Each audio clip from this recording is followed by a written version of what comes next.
It is that time of year again. We are in the month of April and we're headed to the NFL draft. It is one of the most prestigious drafts in sports history. Everyone chooses to chime in. Why? Because while we say baseball is America's pastime, ultimately the greater fan base is with the NFL. If we leave it up to the commissioner and other documentation that we have through the lens of women in sports and what I call fanatics, fanikins, a unique brand of women's sports fans, 47% of about 150 million viewers for NFL games worldwide are women. So the NFL draft is as important to us as it is to anyone else. Notwithstanding, for most of us, we are more than just mothers of athletes. We're not simply soccer moms or those who take children to and from sporting events and activities and participation in recreational and leisure. That being said, as part of Field to Rim, brought to you by Seltze Sports, I am going to present to you the NFL mock draft that we've presented. It will include all 32 teams. I presented one online as a teaser under my Twitter handle at LisaHampton_. And then I realized for some reason, unless there's going to be some trade that I don't know about, I had the Ravens at number 5 instead of the Vikings. And I wondered, how did that happen? I don't know. Nevertheless, I have since removed that. And I'm presenting the entire mock draft to you verbally. And then I'll go back and update the one that was online.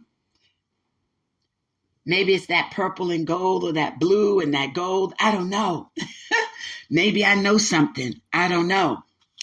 Okay, what I'm going to do is going to present it to you in the manner in which it would be presented if we were actually at the draft. If you've ever been in attendance physically at an NFL draft, there's not a lot of time for interlude. There's no time to sit and explain why a particular team has chosen a particular athlete. While there are present analysts who engage the audience in that information, most, if not all, are interested in the bottom line. Who is going where? What round? What pick? What team? What round? What pick? And what team?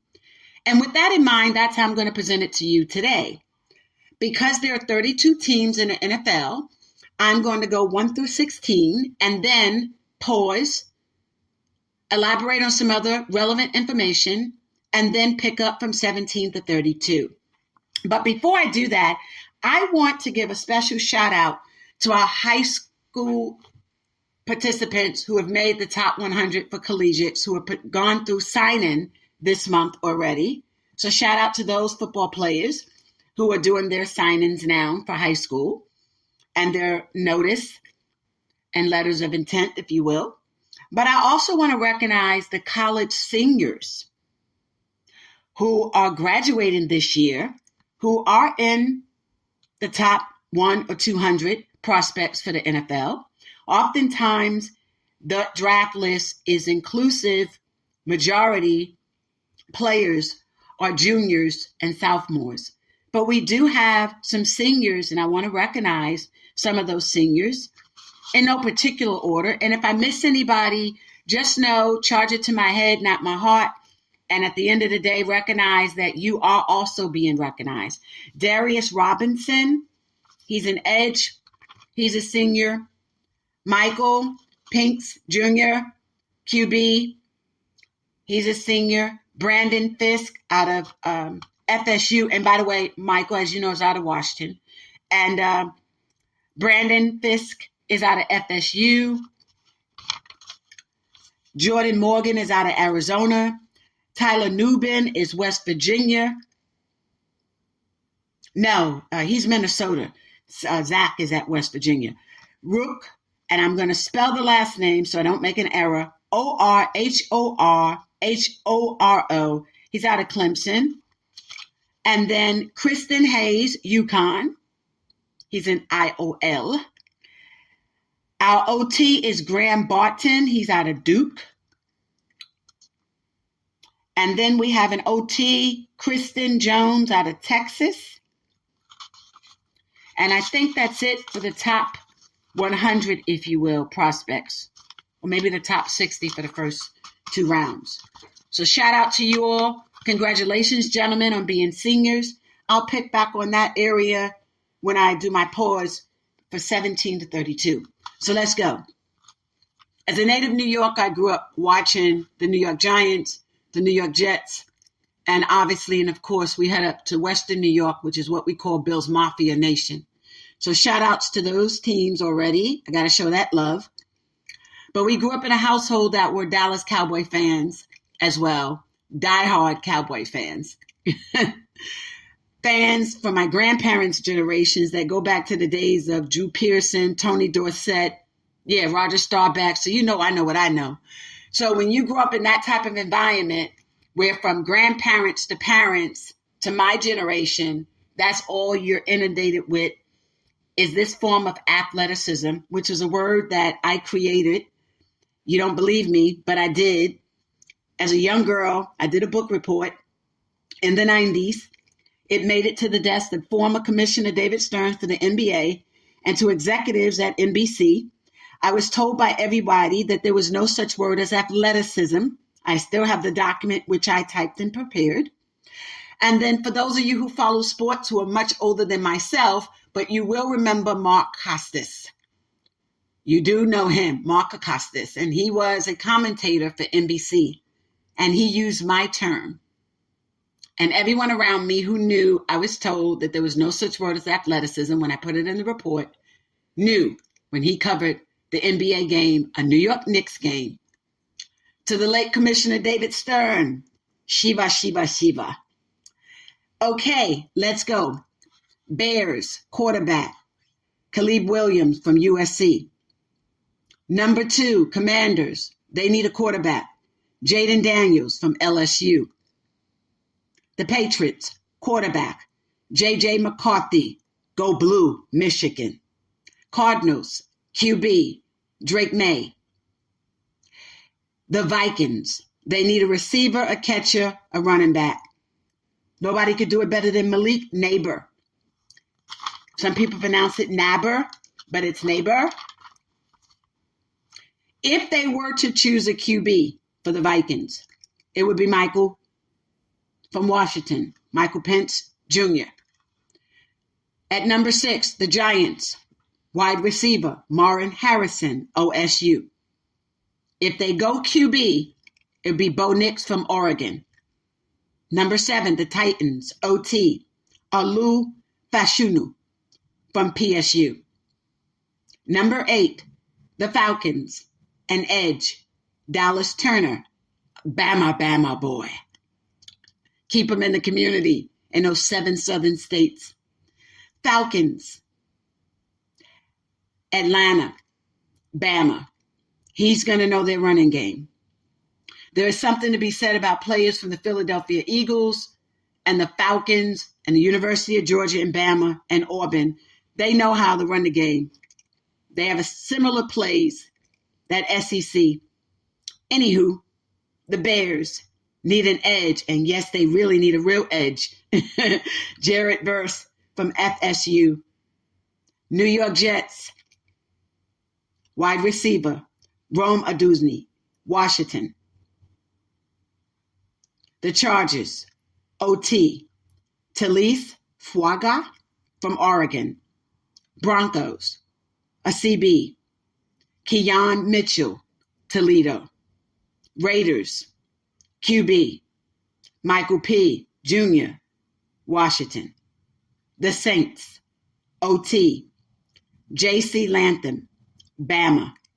But I did want to include Amarius Mims from UGA. I have him at another spot, but I did originally have him there. We'll talk about that later. Colts, CB, Tyron Arnolds, Bama. Seahawks, IOL, Troy Fuantunu, Washington. Jaguars, and we pause. I want to pick up now from where I started with regard to the seniors who are graduating. For many of you who would follow sports, particularly as it pertains to the NFL, from high school through professional sports, there are about 931,000 high school players who play football. 931,000 to about 1.1 or 2 million, according to the Federation. The numbers become smaller and smaller and smaller as they transition from high school to collegiate sports and definitely into professional sports. So many of them fall by the wayside if they're not drafted. And while there are many leagues now, unlike in the past, like overseas, the leagues that come forward, the USFL, etc., many of them will never have an opportunity to make the money, if you will, or utilize their name, image, and likeness in the manner to profit and be sustained financially as if they were professional athletes. So I often use this as an opportunity to talk about careers within the sports industry. Because for many of you who make, whether it be the ESPN Top 400, the CBS Sports Top 100, USA Today, so on and so forth, or even our list at Field to Rim, many of you will not make it past first, second, or third round. So at 32, we're really looking at the top 100, and then there are cuts thereafter, and ultimately unemployability. So hopefully you positioned yourselves or can position yourselves where you are eligible for a career within the sports industry, wherein you could utilize the relationships that you've created and developed during your matriculation in college. Again, for my seniors, shout out to you. That's a blessing. But for those who are juniors and sophomores who entered the draft, who may be able to continue your education, notwithstanding, this is also for you. There are so many other positions of employability within the sports industry where you can be and make just as much money, have as many, if not more, connections, and influence the game in a way that most people don't think. Everything from learning how to invest and utilize your money to invest in becoming a team owner, a team manager, a sports agent, a sports lawyer, an estate planner, a financial planner, a tax advisor, a business advisor, a mediator, a marketer, a career planner, a sports administrator, sports medicine, sports orthopedic surgeon, a podiatrist, and a sports chiropractor. Those are immediate positions that are available that you can work toward or utilize some of your NIL, depending upon how much some of you made. Some of you it's been in the millions, to invest in the bigger picture. If you're not able to be part of the picture that we witness on Sunday, Mondays, and Thursday night for football. There are also positions available in research for those of you who anticipate on continuing with your matriculation. Educational, biomechanical research scientist, an educational exercise physiologist, a medical biomechanics research scientist, medical exercise physiologist. And I'm going to pause there. And we're now going to resume 17 to 32. Jaguars, DL, Brian Murphy, Texas. Bengals, TE, Brooks Bowers, UGA. Rams, DL, Johnny Newton, Illinois. Steelers, OT, Joe Alt, ND. Dolphins, IOL, Jackson Powers from Oregon. Philly, the Eagles, a CB, Kool-Aid McKinstry. Chargers, wide receiver, Brian Thomas, LSU. But there's also a spot for a wide receiver with Lad McConkey out of UGA, who I thought to put in that place. And I decided to go with Brian from LSU. I think he's a better fit. Cowboys, OT, Amarius Mims. Remember I said earlier that I had Amarius at the Saints. I moved him to the Cowboys. They're going to need a quarterback too if Prescott keep going and doing what he's doing. But anywho, Green Bay, CB, Cooper DeJean, Iowa. The Buccaneers, OT, Jordan Morgan, Arizona. The Cardinals, Edge, Latu, UCLA. Bills, Edge, Darius Robinson, Mees. The Lions, an Edge, Chop Robinson, PSU. Ravens, OT, Kingsley. I believe his last name is pronounced Suamatia Ataya. Forgive me if I butchered your last name, so I'm going to spell it. I've heard it pronounced so many different ways, but I want to respect it, and I'll spell it. Suamatia. It sounds on phonics like it's Suamatia, but I could be wrong. But he's BYU. So KS is going to the Ravens. He's going to join Lamar. 49ers, CB, Nate Wiggins, Clemson, boy. The Chiefs, wide receiver, O'Donnell, Mitchell, Texas. Now, I would love for Malik to go to the Chiefs. It is a winning team, a winning squad. I think he would do well there with Mahomes and Kelsey. But Mitchell could go. He's Texas. And, Mahomes is a Texas boy. So that might work out for him as well. But that was the playoff on that. So there are my top 32 first round NFL mock draft picks by Field to Rim, brought to you by Seltze Sports, Lisa Hampton. I want to pick back up again and again congratulate my seniors who spent 4 years in college to walk out of there with a degree, to utilize your 4 years, your scholarship wisely. That is no shade at all to those who will leave early and have not taken the time to think it through. Gen Z's say for the plot, it's part of a bigger life story. So some of us are taught to do the fun things and kind of be that main character in our lives. I have to pause there for a moment.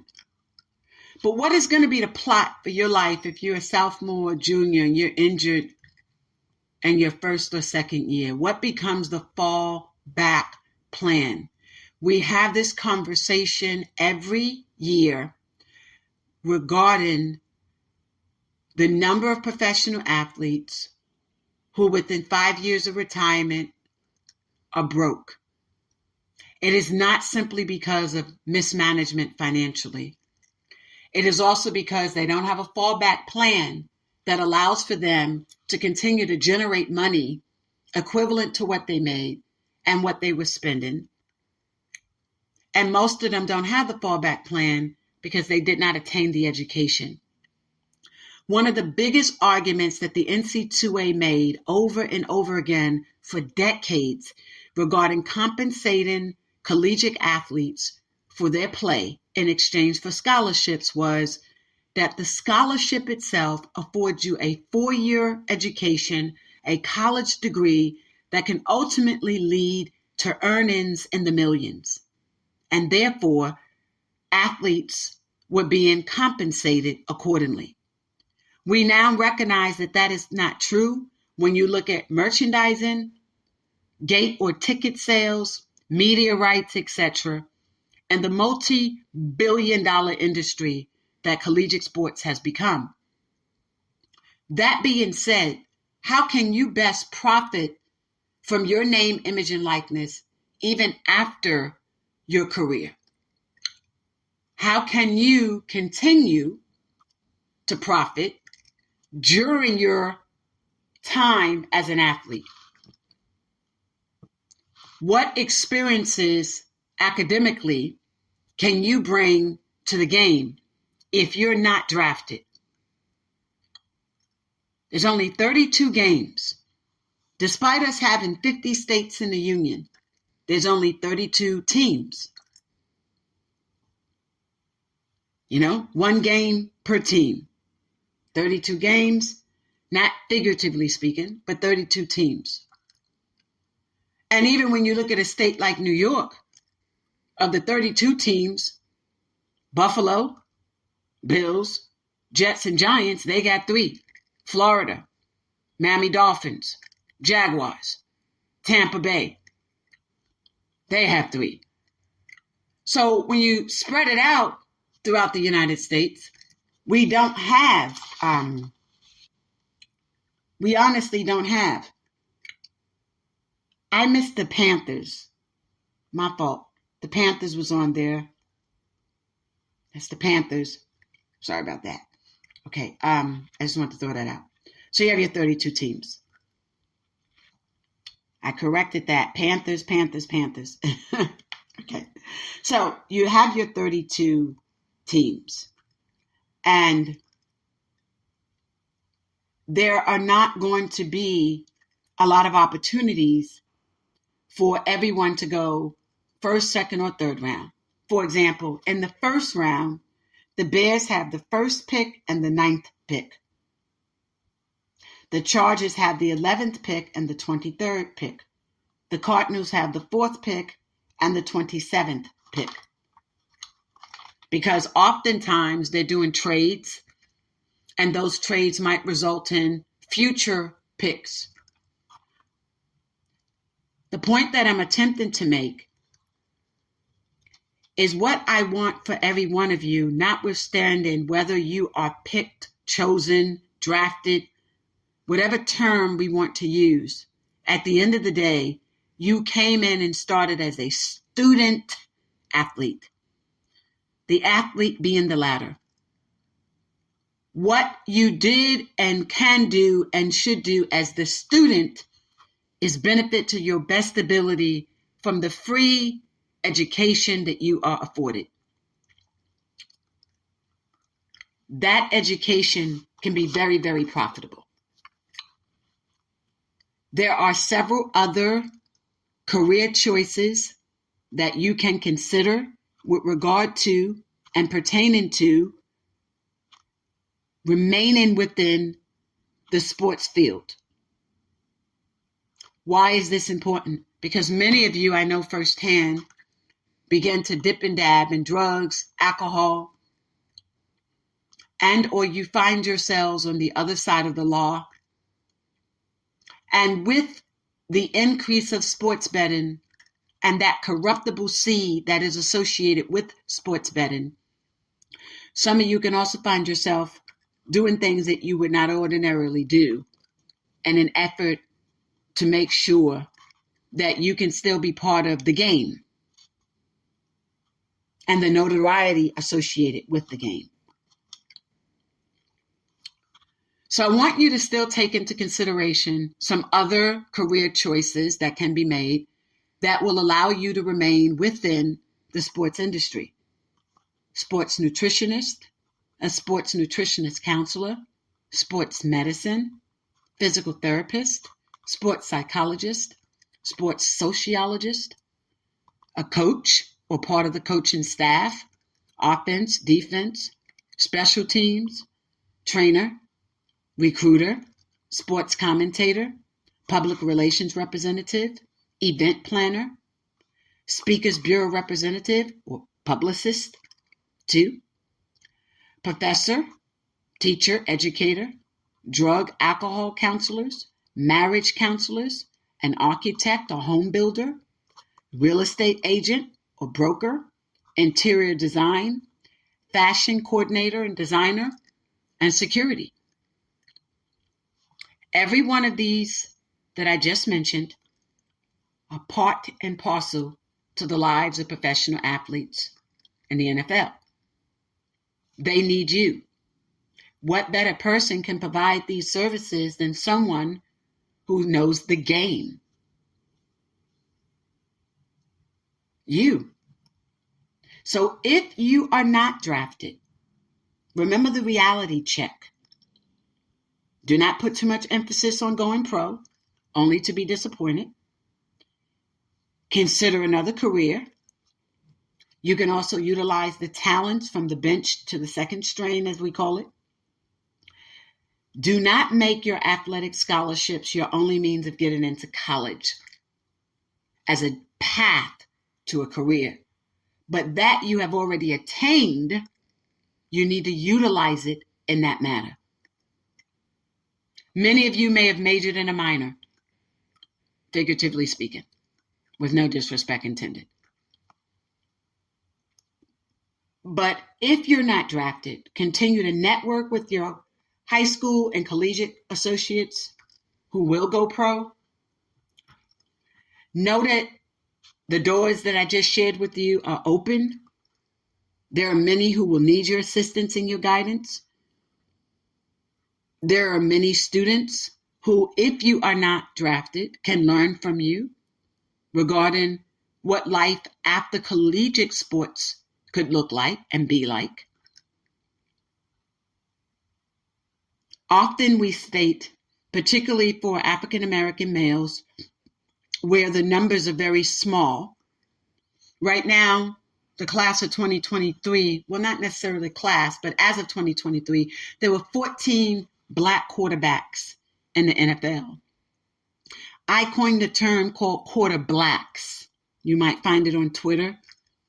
Initially, people were offended by it. Too bad, so sad. It was the reality that of 32 teams at the time when I began using the term, there were few Black quarterbacks. Today, we have 14 as of the 2023-2024 season that were serving these teams professionally.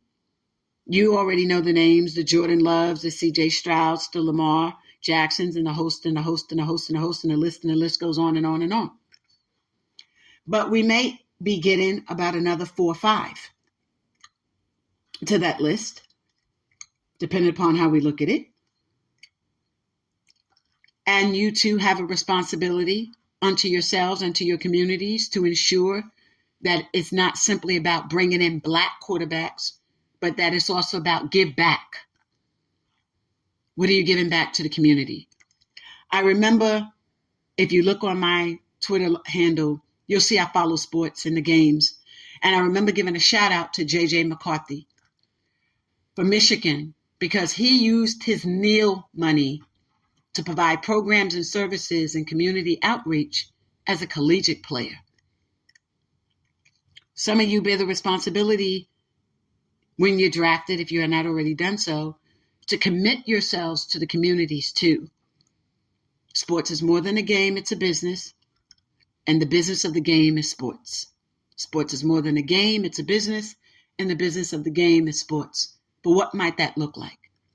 So if McCarthy could take his NEAL money and for Thanksgiving and other events, give back, I would be less than honest to say that I was not disappointed at the number of Black athletes who've been out here showboating and making demands to want to be on the front line and to be faces of the NFL on that side. But then when it comes time collegiately for you all to do the things that could be done, that brings honor and dignity and integrity to you and to the game, you all are not doing that. So I'm hoping that if you are or are not drafted, that you remember sports is more than a game, it's a business, and the business of the game is sports. Thank you for joining me. This is Lisa, Field to Rim, brought to you by Seltze Sports, my NFL mock trial, because that's what it's going to be. Because once they're drafted, they have a trial period to prove themselves, and hopefully they'll measure up to what people are expecting them to do and beyond that. welcome to the NFL. Can't wait to see you